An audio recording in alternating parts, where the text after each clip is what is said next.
Welcome to the Health Flow Podcast. I'm your host, Jean Armand. Join me weekly as I share health information that will educate and inspire you. Please consider supporting this podcast by listening, subscribing, and rating. You can also support future episodes by making small monthly donations. Once again, welcome to the Health Flow Podcast.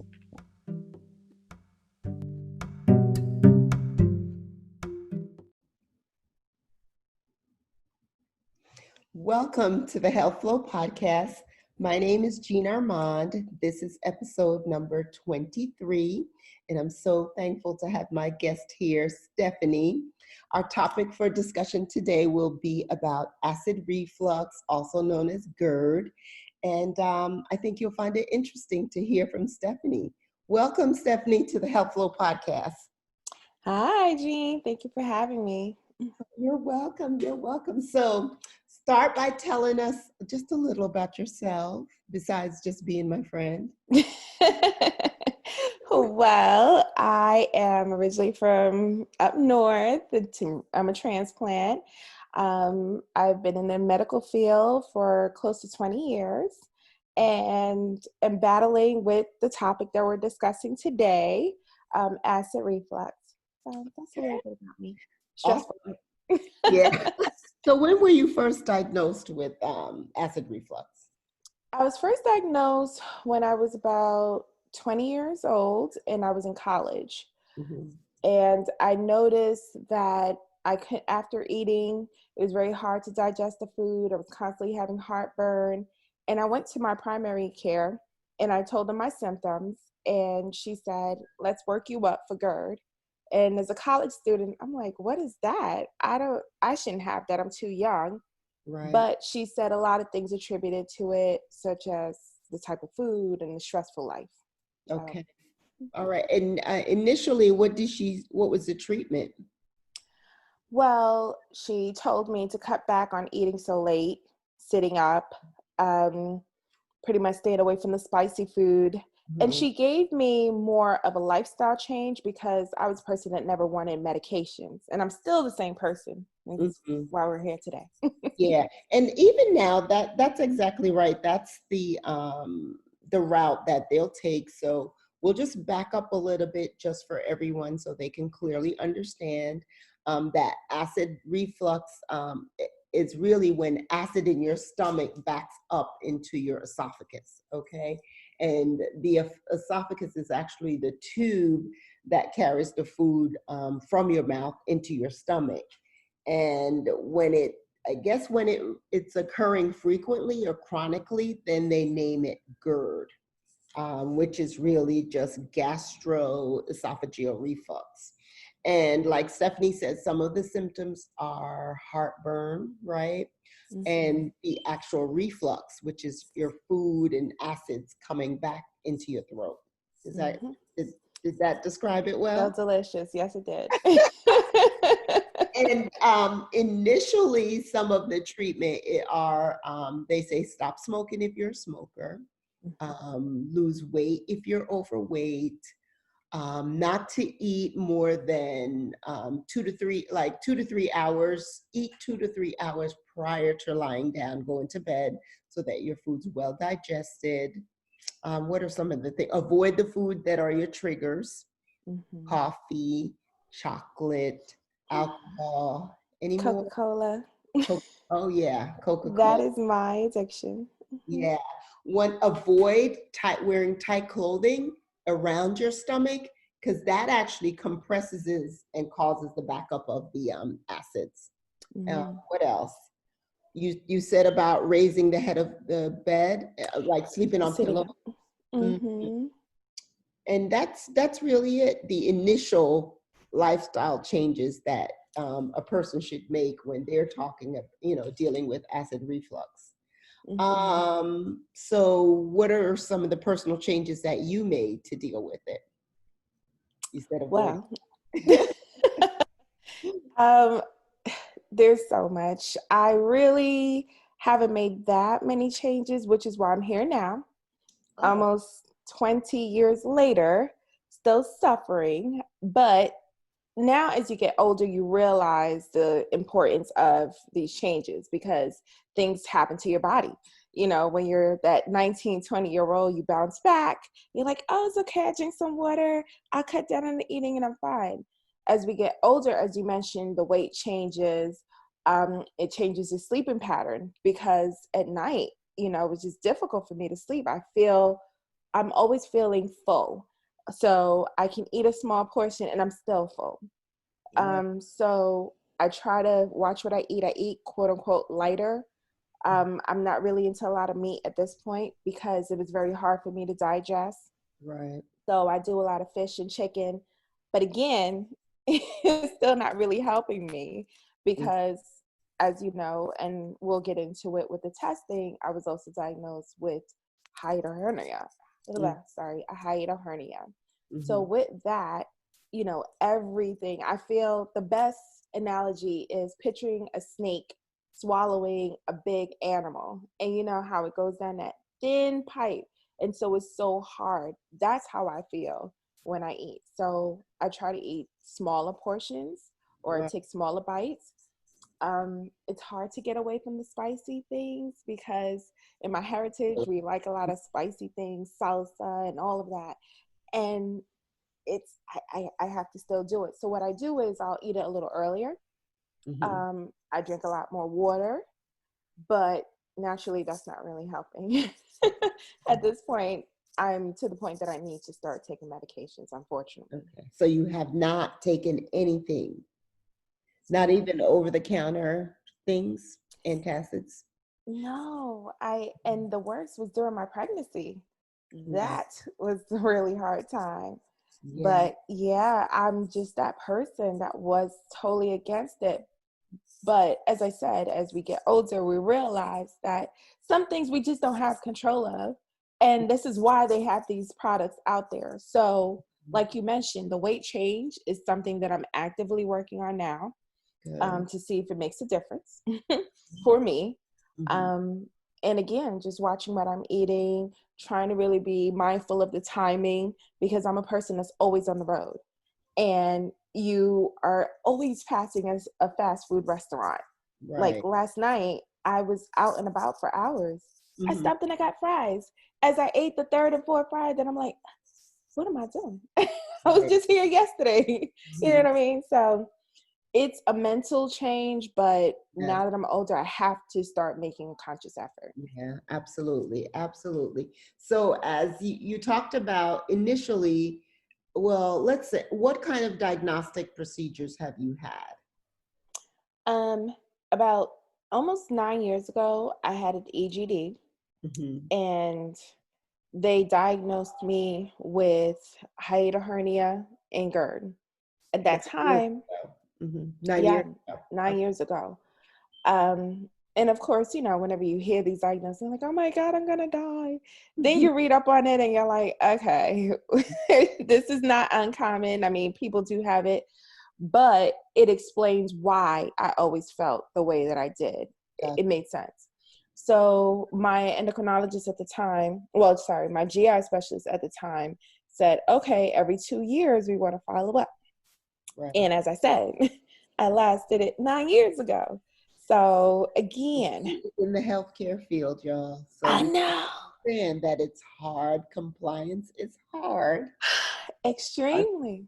yeah. So just remember that, there's some people that don't even know what an EGD is. To walk them through it. Walk them through it. Okay.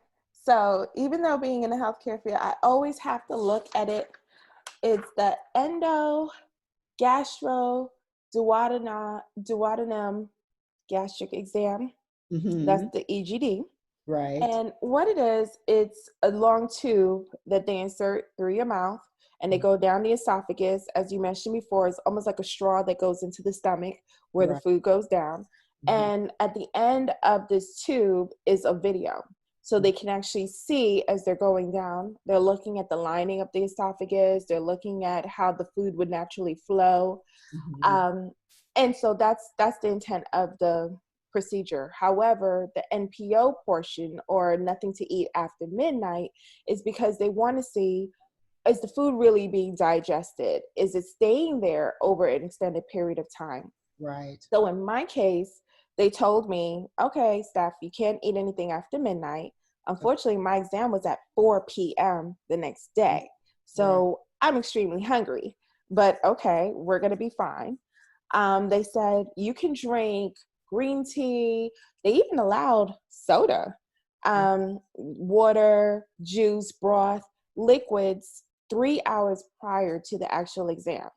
Mm-hmm. So I thought I was okay. I actually stopped almost 3.5 hours prior to the exam. And my last drink was a green tea because I love green tea.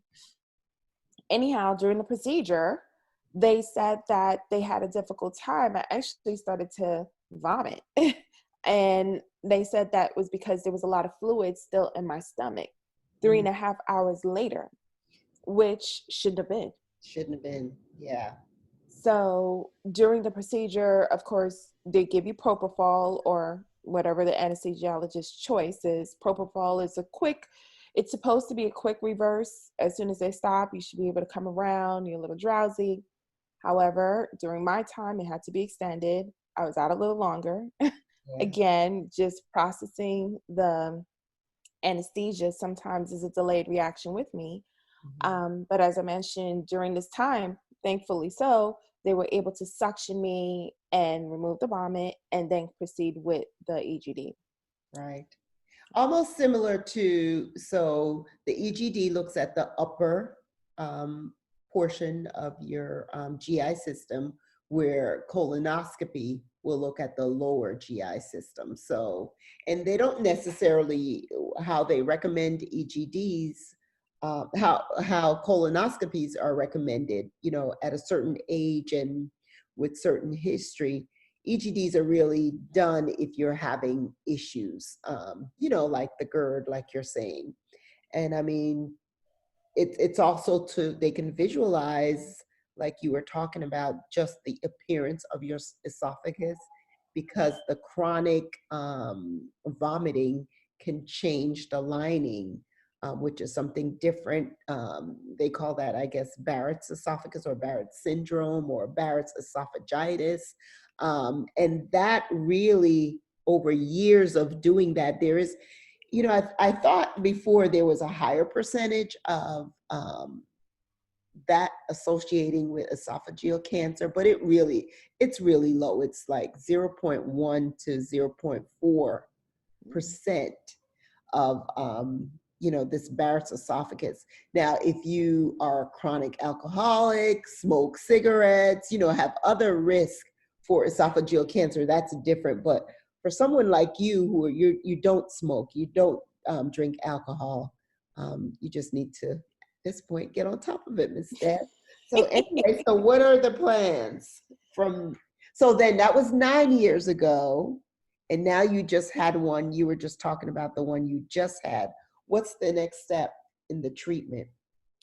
So in comparison to 9 years ago, the hiatal hernia is still there. But now I develop esophagitis, and I also have gastritis. And it's a combination of different things. One, I knew that my reflux was getting worse, which is why I definitely wanted to go have this exam done. Stress definitely contributes.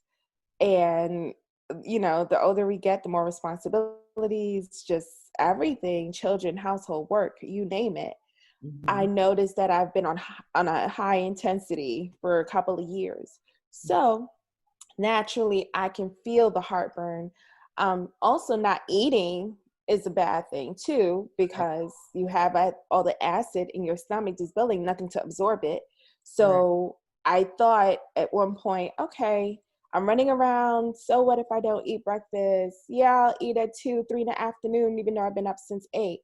All those things happened. So now with these new results, the doctor, of course, said that he wants to put me on omeprazole. And there are different PPIs, but that was his choice. the biggest concern that a lot of us face is what's covered by our health insurance. So you'll hear some people are on Nexium and Prilosec, Protonix.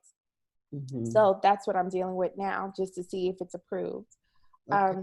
But weight loss, I think, is the biggest thing. And I don't really have any carbs. I don't eat much carbs, but I think I do need to, just even a little bit, not too much, just Right. to absorb some things. Yeah. Because fruits and vegetables sounds great, but some of them actually cause me to be more gassy, and it actually still causes the heartburn. And the citrus, you have your lemon, your oranges, those are high in acids. So Tomato. yeah, that wouldn't be good. But yeah, so I can speak about the like the medical alternative. So it sounds like your doctor have you on a PPI, a proton pump inhibitor. Initially, if a person's just starting out, they would start with antacids such as Mylanta, Malox. One of the warning things with certain antacids is that they actually can be high in the aspirin content could be high. I think it's an Acid or something like that that they actually have over the counter. So if a person is on aspirin or any blood thinners, they should really make sure you check with that, check with your doctor and just check your ingredients.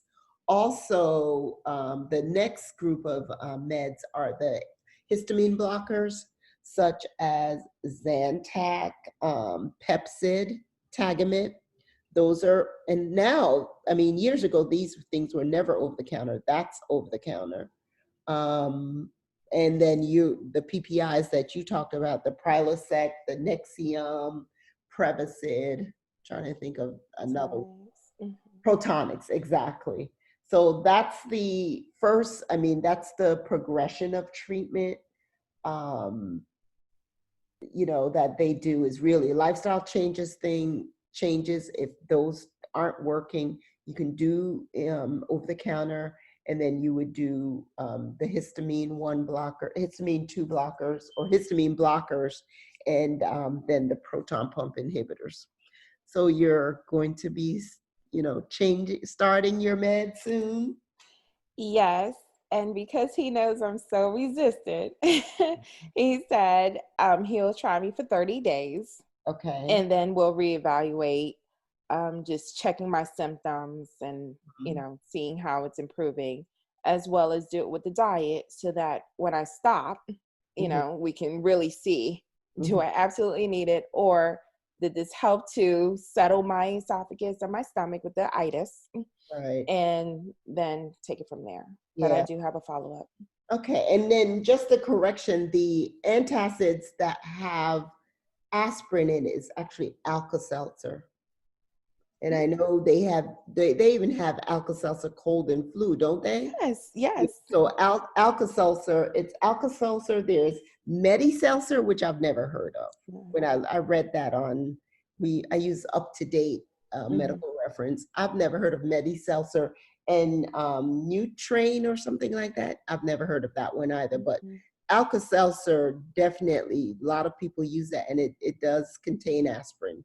So just be careful with that, because you figure if you already say have gastritis and you're taking Alka-Seltzer, you can end up with a bleeding ulcer, Yeah. Glad that you mentioned that. I suffer from migraines.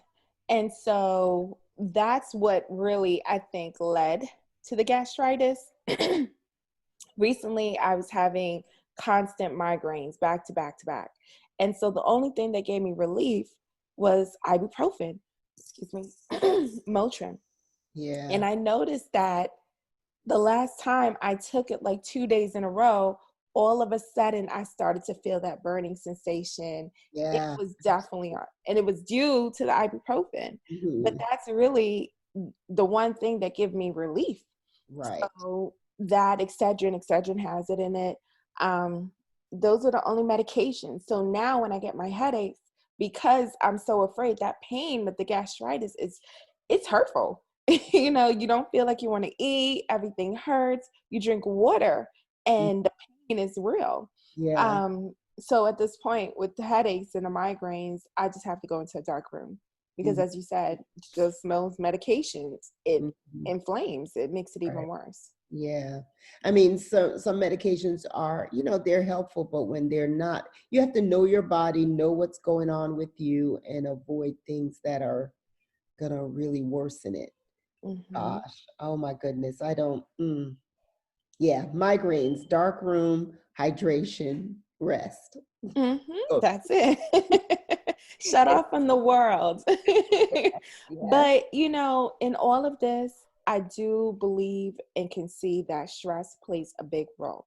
Hmm. So we as adults, and the older we get and the more responsibilities we have, we tend to put ourselves last on the list. Hmm. And we're not taking care of our bodies the way that we should, even our mental. Yeah. So that stress has Le- now attributed to so many other things. Yes, definitely. Definitely. You know that I talk about putting ourselves on the calendar. I've always said that. When do you put yourself on the calendar? So that means doing things that de-stress you, that doesn't cause a lot of stress. So, well, you're doing things, it's how you deal with the stress. It's making sure that you have ways to de-stress, putting yourself on the calendar. That's what we have to do. So just to end this, I just want to make sure that anyone who's going through episodes of um, episodes of acid reflux, that you should really seek your doctor immediately if you're having trouble swallowing, if you have chest pain, if you choke when you eat, if you ever notice that you're vomiting, you vomit blood or have bowel movements that are black or look like tar. And just to go ahead, seek medical attention, and have your doctor look at it further, just not to ignore symptoms. Also, children can suffer from acid reflux because they too may have, eating things that aren't, that upset their stomach. And also, children can be stressed. So, Stephanie, thank you so much for being on the Health Flow podcast. Um, it was my pleasure having you. Are you thinking about starting your own podcast? If so, Anchor is the easiest way to make a podcast. Let me explain. Number one, Anchor is free. Anchor has all the creation tools that allow you to record your podcast and edit it right from your phone or computer. Anchor will distribute your podcast for you so it can be heard on Spotify, Apple Podcasts, Google Podcasts, and many more. You can make money from your podcast with no minimum listenership. Anchor is everything you need to make a podcast in one place. Download the free Anchor app or go to anchor.fm to get started. So, Stephanie, tell us, just to wrap things up a little more, tell us what any last minute recommendations, your plans for future for dealing with this acid reflux. So first step, I did the EGD, so I'm definitely going to take the medications for the next 30 days. I am going to try to change my lifestyle in terms of what I'm eating, be conscious of timing, um, exercise, lose some of this excess weight, and cut back on the foods that I know are bad. Mhm. It's difficult to go cold turkey, but I will try to scale back. My goal is, for example, my Coca-Cola, which is the biggest thing, I will try to limit it to once a day and eventually keep moving it back. Now, I drink 2 liters a day at least, which is a problem. That's a I real know. problem. You've It got, is. It is. It's the sugar.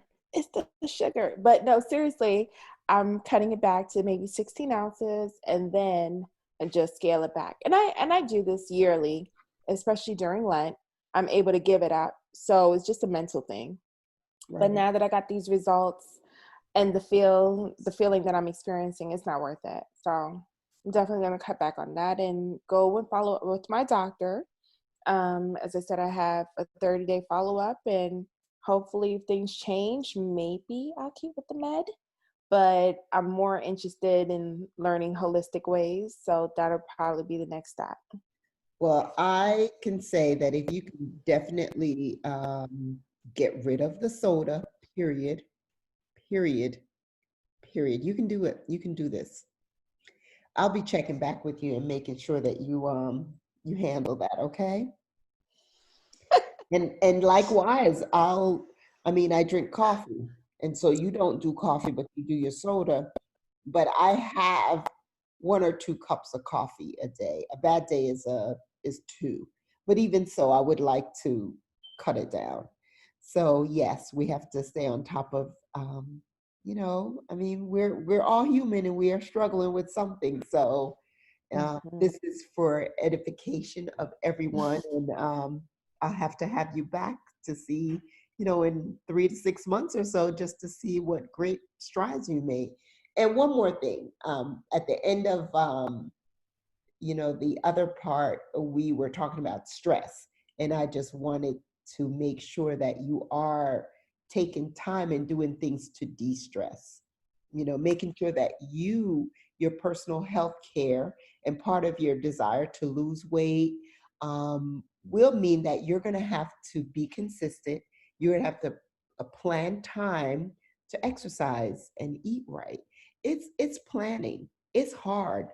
I don't even keep up like I should, but constantly striving to do it. It is important. It It's is. better to develop the habit now so that as you age, it just becomes a lifestyle change, just part of your life, something you do. We just can't afford to just run around and do what we want and not really let focusing on your health be part of that lifestyle. Absolutely. So, and de-stress, monthly massages, whatever your de-stressing is. That's so important. Self-care. Yeah, definitely. Self-care. Self-care. We're caring people. We care about everyone else. I need us to start caring about ourselves also. Yeah, I am going to, one of the techniques that I am definitely going to follow up on or try to implement in my life is meditation. Mm. Um, everywhere I'm going, left and right, I just see it constantly. So I'm like, are these signs, or is it just a new fad, or what? But I think that is something that I'm definitely going to try to implement, even 5 minutes, because I do realize in between those 9-year period, when I would take my nice deep breaths, even though I didn't call it meditation, I would just take nice deep breaths in and out whenever I was feeling overwhelmed or stressed, and I would feel better. Right. So that may be the way that I need to go again, because we always feel we can handle everything and it's fine. But now that other things are triggered, I need to re-implement those things in my life to get that balance again. Amen. So, All right.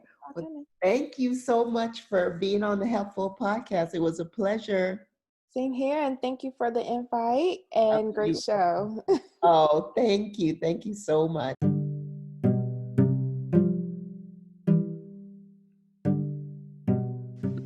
Thank you for listening to the Health Flow podcast. Your support is much appreciated. It is my goal to share health information that you find helpful. Email topics of interest to thehealthflow@gmail.com. Follow me on Instagram at thehealthflow, also on Facebook at The Health Flow. Don't forget to subscribe, rate, and share. Until next time, keep your health flowing.